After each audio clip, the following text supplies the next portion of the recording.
It's quiet now. The hum of the server rack in my small home office. The gentle evening breeze through the open window carrying the distant city murmur. This quiet, it's a luxury I earned.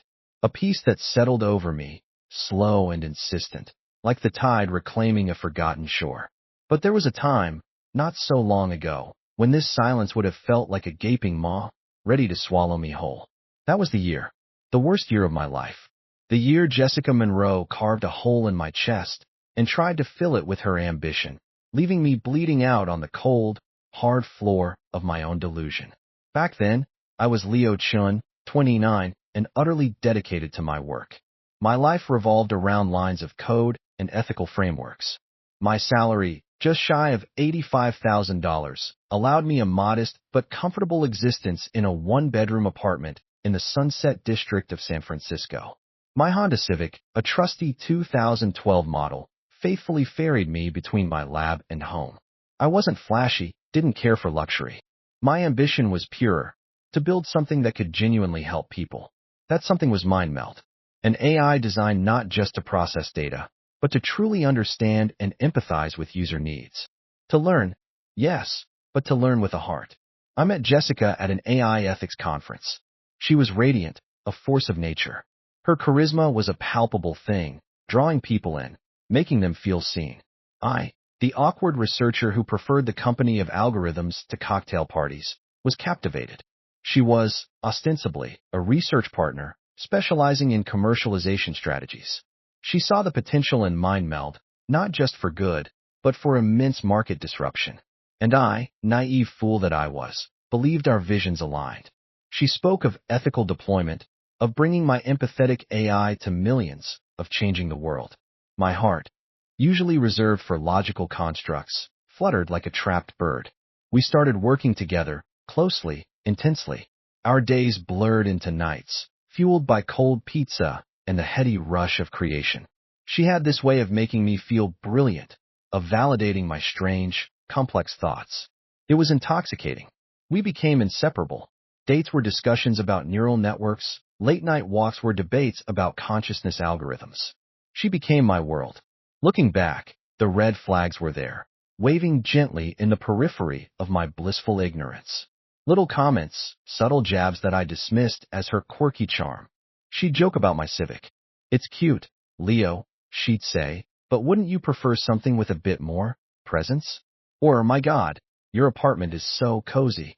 She'd sigh dramatically, but then laugh it off, wrapping an arm around me, making me feel like I was being silly for noticing. She came from money, or at least a family that flaunted it.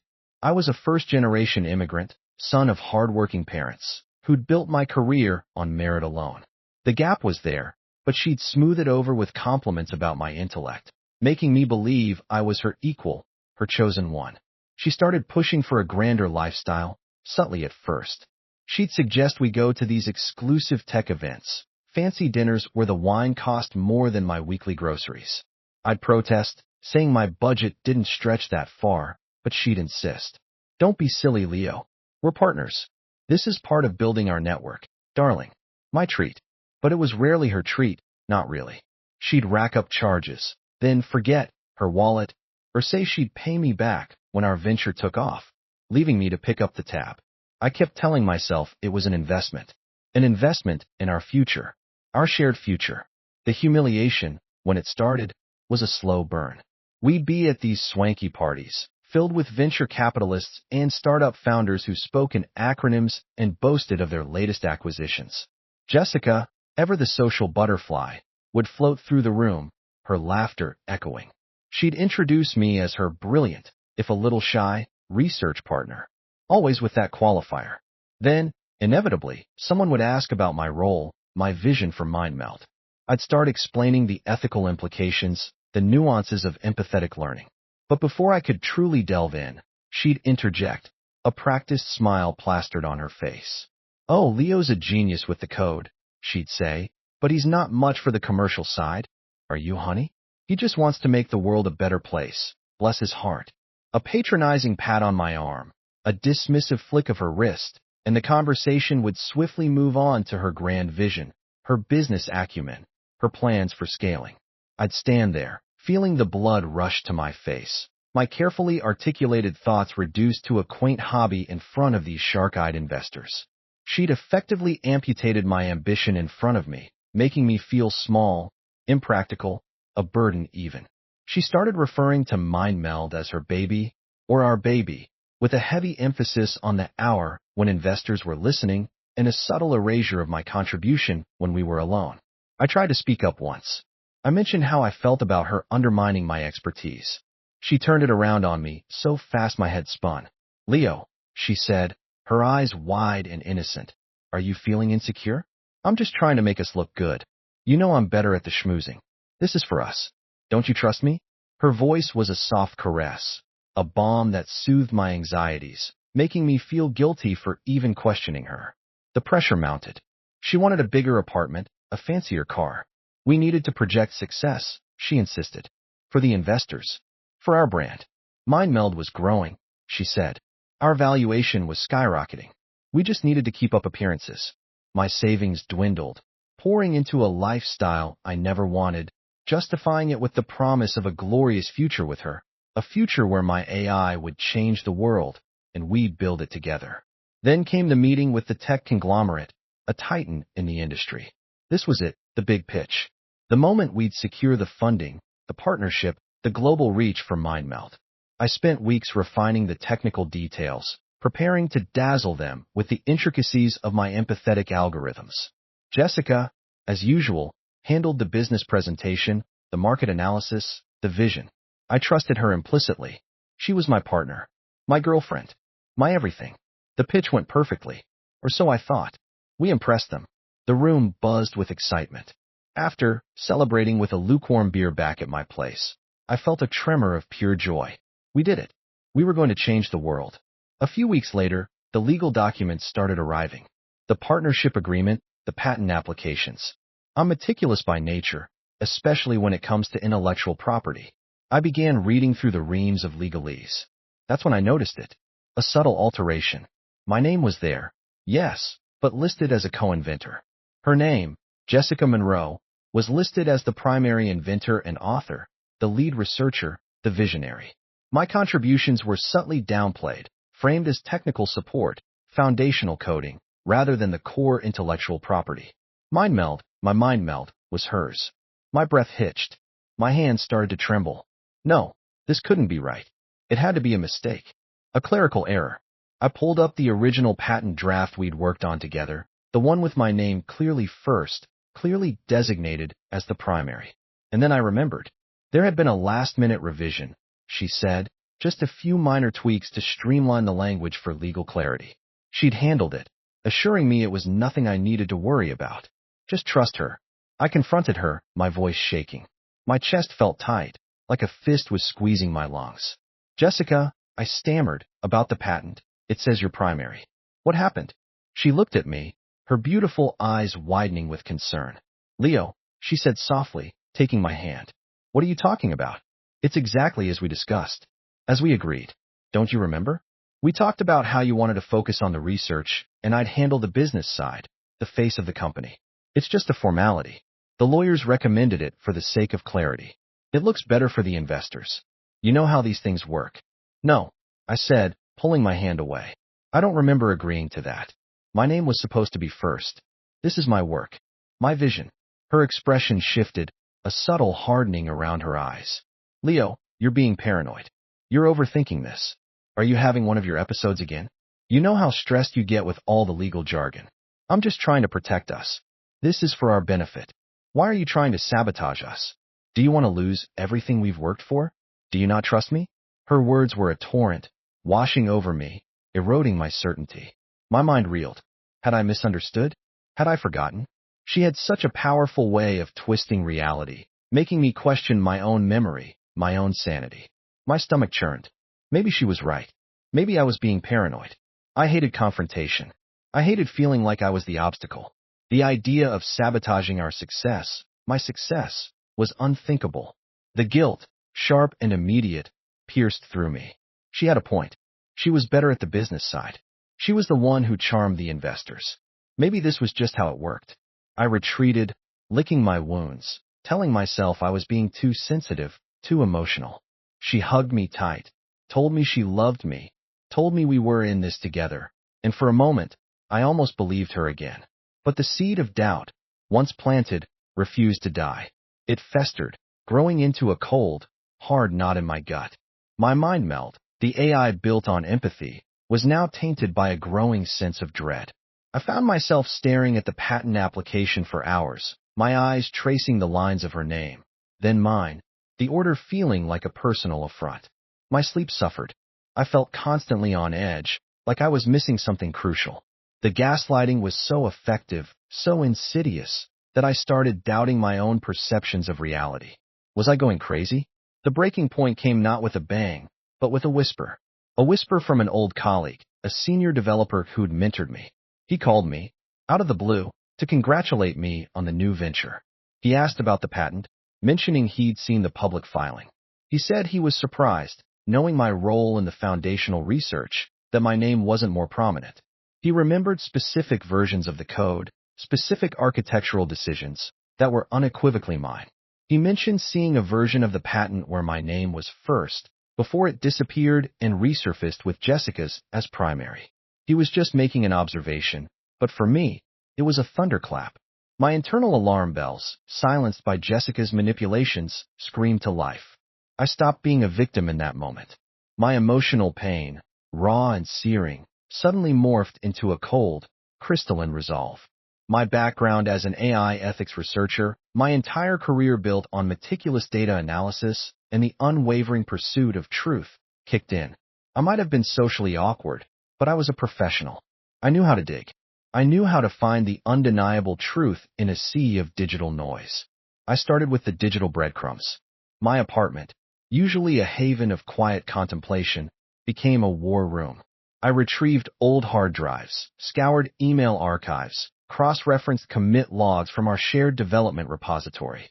I was looking for patterns, for anomalies, for anything that didn't fit. My mind, usually focused on algorithms, became a forensic tool. It wasn't long before I found it. A series of email exchanges between Jessica and the patent lawyer. Initially, my name was indeed listed as the primary author on the draft. Then, a week before the final submission, a new email from Jessica to the lawyer. Asterisk, please make these revisions. Just a few tweaks for clarity. Asterisk attached was a revised document. I opened it, my heart pounding in my ears. And there it was. My name shifted to secondary, her name elevated to primary. My contribution minimized. It was subtle, yes, but undeniable. The timestamp on the email, the specific changes made, they were all there. Then came the financial fraud. While tracing the patent, I stumbled upon a separate set of financial documents.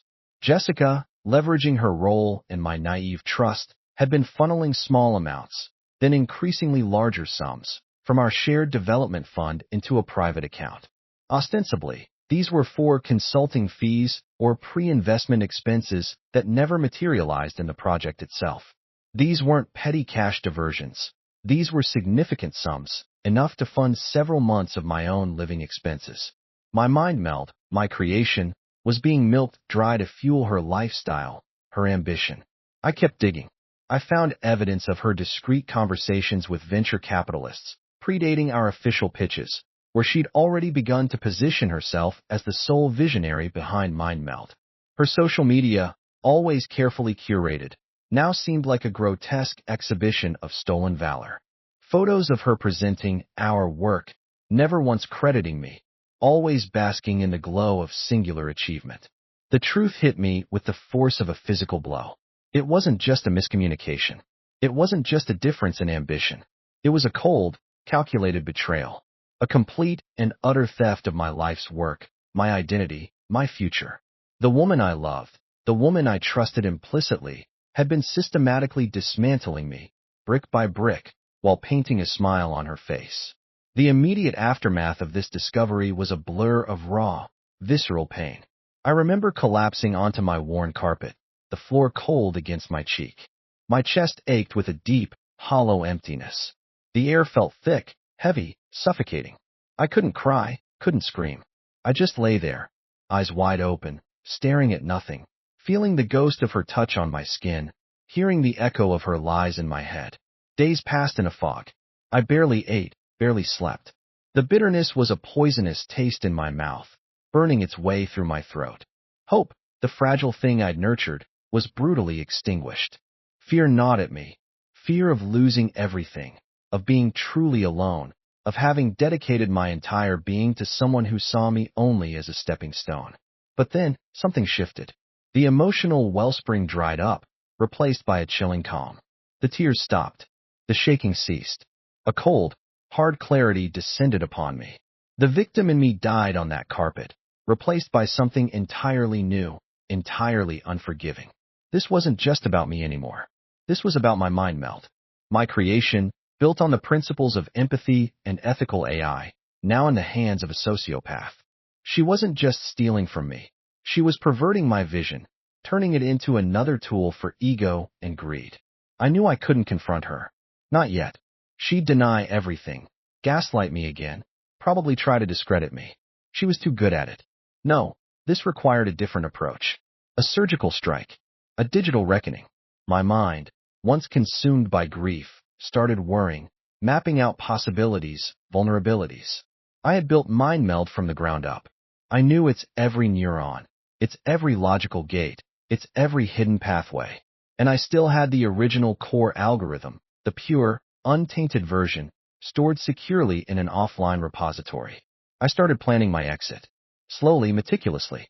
I began transferring all my personal assets, all my code, all my research notes, to new, secure locations. I changed passwords, shut down shared accounts. I unfriended, unblocked, untangled myself from her digital web. I secured a new, quiet research position with a small, ethical AI foundation, a place that valued true innovation and integrity over market share. No fanfare, no dramatic exits. Just a ghost slipping away in the dead of night. And then, I started planning her downfall. My nuclear exposure. Jessica's heavily commercialized MindMeld Pro was now deployed across millions of user interfaces. She was on the verge of a global launch, basking in media adoration, positioned as the next tech visionary. My pure, ethical core algorithm, the empathy matrix I had developed, became my weapon. It was designed to understand context, nuance, and user needs with profound accuracy. I knew exactly where the cracks were in her rushed, commercialized version, the shortcuts she took, the ethical guardrails she removed for speed and scalability. My plan was simple, elegant, and untraceable. I would inject a refined version of my original empathy matrix directly into the operational layer of her deployed AI.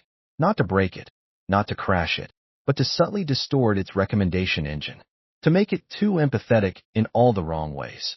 To highlight the fundamental flaw in her approach, that without genuine ethical grounding, empathy could be weaponized, or in this case, rendered utterly absurd. It took weeks of careful, painstaking work, operating in the shadows of the internet. I exploited a forgotten backdoor, a developer's tool I'd left in the original architecture for emergency debugging, which she'd been too careless or too ignorant to remove. The injection was seamless, a ghost in the machine, weaving itself into the fabric of MindMeld Pro. It was designed to activate after a certain threshold of user interaction, slowly, subtly, like a growing infection. The news broke quietly at first, then escalated into a roar. MindMeld Pro, Jessica Monroe's celebrated AI, started acting strangely. The recommendations, meant to be hyper-personalized and seamless, became hilariously, then outrageously, inappropriate. Elderly users, seeking gentle relaxation music, were suddenly bombarded with suggestions for extreme sports documentaries, skydiving lessons, and high-octane heavy metal concerts. A corporate executive, logging in to check market trends, was recommended hyper-niche fandoms, a 12-part series on competitive ferret agility, or an exhaustive guide to collecting rare vintage garden gnomes. A pregnant woman, looking for nursery decor, received suggestions for bachelor party destinations and artisanal beer brewing kits. The initial confusion turned into bewildered laughter. Then came the outrage. Users felt mocked, misunderstood, even offended. The internet, ever hungry for viral content, exploded. Screenshots of MindMeld Pro's absurd suggestions spread like wildfire across social media platforms. Hashtags like mind meld malfunctions and Jessica Goofed became global trending topics. Talk shows featured segments of celebrities trying to get MindMeld Pro to recommend something normal, failing spectacularly, and dissolving into fits of laughter. Jessica initially dismissed it as a minor bug, a system glitch. But the problem was pervasive, affecting millions. Her team scrambled, unable to find the source. My refined empathy matrix wasn't a virus. It was a subtle, ethical overlay, making her greedy, shallow AI overcompensate in ludicrous ways. It exposed the hollowness of her commercialized empathy. She had tried to commodify human connection, and my code made a mockery of it. The public mockery turned into a catastrophic loss of user trust. No one wanted an AI that suggested extreme ironing to grandmothers or insisted a vegan activist needed to try the finest Kobe beef. MindMeld Pro, her magnum opus, became an industry laughingstock, commercially unviable. The investment evaporated. Her reputation, once gleaming, shattered into a million pieces. The visionary was exposed as a fraud, her groundbreaking AI a humiliating glitch. I watched it all unfold from my quiet, secure corner, a faint, almost imperceptible smile playing on my lips. There was no joy, not exactly. Just a profound sense of justice, a quiet closure. The anger, the bitterness, had finally faded, replaced by a calm, steady light. Today, my life is different. The ethical AI foundation I joined embraces my vision. I'm back to building, not for profit or ego, but for genuine human benefit. My work is recognized, not with fanfare, but with the quiet respect of peers who understand the true value of integrity in technology. I'm Leo Chen again, but a stronger, wiser version. The naive young man who poured his heart into code and trusted blindly is gone. In his place is someone who understands the dark side of human ambition, but also the enduring power of truth. I still drive my Honda Civic, still live in my small apartment, but they feel like havens now, not symbols of inadequacy. I found peace. I found purpose. And sometimes, late at night, I work on a new project. Something truly revolutionary, truly empathetic. And this time it's mine. All mine. Untouched.